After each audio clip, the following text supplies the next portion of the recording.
Nataka tena macho kwenye screen, macho kwenye video, macho kwenye luninga. Sitaki kuongea chochote, yalisemwa mengi, lakini tamati yake ni yapo. Mtasikia wenyewe, mtaona wenyewe. Na hii ndiyo Simba Sports Club. Pamoja na hila zote, pamoja na figisu zote, vita nyingine tumeshinda. Huyu hapo, huyu hapo, huyu hapo, huyu hapo, mtazameni wenyewe. Mambo vipi wana Simba? Kuwapa habari njema, nipende kuwapa habari njema wana Simba wote.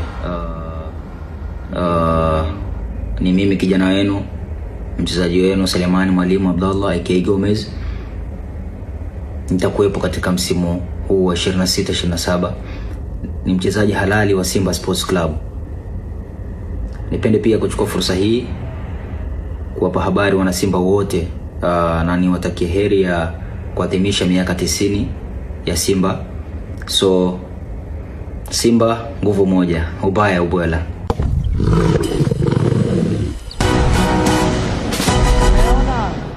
Mmeamini mtoto bado mali ya Simba. Na muda huu nazungumza nanyi, yupo angani, anatoka Casablanca, anakuja Tanzania kuja kuendelea na kazi yake. Wamefanya kila wanachoweza kufanya. Wameenda Moroko kupeleka majungu na maneno, wamekwenda kujilamba gula Moroko, wamekwenda kupeleka ofa Moroko, wamekwenda kushoboka Moroko, lakini mwisho wa siku Selemani Mwalimu amechagua Simba na Wydad Casablanca wamechagua kufanya biashara na Simba. Hii ndiyo Simba Sports Club. Mwalimu bado tunaye na atawafunga.